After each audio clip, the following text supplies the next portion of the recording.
खबरों में बढ़ते हैं आगे। जबलपुर नीट पीजी काउंसलिंग 2024 के दूसरे चरण के आवंटन पर हाईकोर्ट की रोक याचिकाकर्ताओं के लिए खोला जाएगा registration portal. Doctor Ayush Shrivastava सहित 14 अन्य डॉक्टरों की याचिका पर सुनवाई हुई। जस्टिस अरविंद धर्माधिकारी और अनुराधा शुक्ला की खंडपीठ ने यह आदेश दिया है। तो एमपी हाईकोर्ट ने नीट पीजी काउंसलिंग के दूसरे चरण के सीट आवंटन परिणाम घोषित करने पर रोक लगा दी है।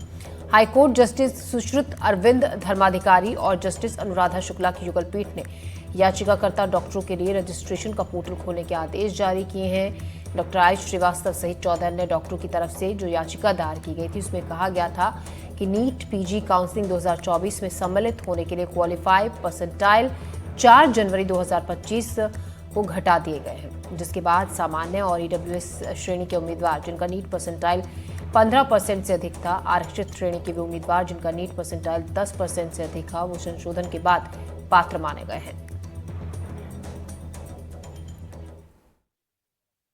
मध्य प्रदेश हाईकोर्ट ने नीट पीजी की जो काउंसलिंग के रिजल्ट आ जाने वाले थे, यानी कि सीट अलॉटमेंट जो होने वाला था, आज होने वाला था, उस पर रोक लगा दी है। मामला बहुत गंभीर है। हमारे साथ याचिकाकर्ता के एडवोकेट विशाल बघेल हैं। विशाल ने इस काम के लिए विशेष अनुमति ली क्योंकि समय नहीं था। चीफ जस्टिस साहब से रिक्वेस्ट की और इनकी रिक्वेस्ट आज मानी गई, इसलिए इस जो नीट पीजी के अलॉटमेंट सीट अलॉटमेंट था उस पर रोक लगाई गई। विशाल, ये बताइए कि क्या हुआ, क्यों रोक लगाई गई और मामला क्या है? देखिए, चूँकि पहले जो नीट के लिए अपीयर होने के लिए जो क्वालिफाइंग परसेंटाइल था वो अधिक था, उस कारण से वो लोग अपीयर नहीं हो पा रहे थे जो उस परसेंटाइल के दायरे में नहीं आ रहे थे। 4 जनवरी को भारत सरकार ने नीट परसेंटाइल के मापदंडों में संशोधन करते हुए और उनको न्यूनतम पे ला दिया, जिसके आधार पे और भी लोग उसमें एलिजिबल हो गए। अब चूंकि मध्य प्रदेश में नीट पीजी काउंसलिंग का सेकेंड राउंड अभी चल रहा है, जो 1 जनवरी से शुरू होकर 13 जनवरी तक होना था, और जिसमें 7 जनवरी को उसमें सीट अलॉटमेंट के रिजल्ट्स आने थे। हमारे पास जो याचिकाकर्ता आए हुए हैं ये सभी इन सर्विस कैंडिडेट के याचिकाकर्ता हैं और इन्होंने 8 साल, 7 साल, 5 साल तक ग्रामीण क्षेत्रों में शासन के चिकित्सालयों में सेवाएं दी हैं।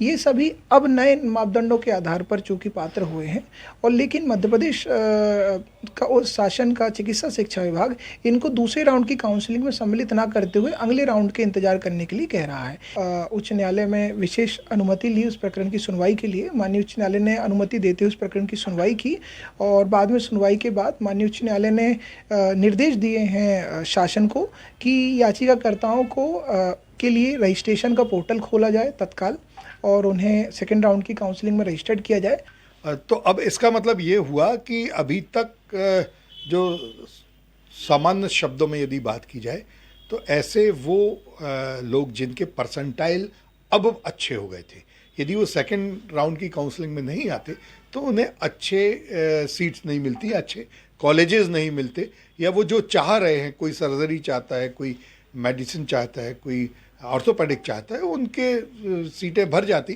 तो इन्हें नॉन क्लिनिकल सीट्स में जाना पड़ता। मध्य प्रदेश हाई कोर्ट का यह एक ऐतिहासिक निर्णय है जो नीट पीजी के छात्रों के लिए आया है।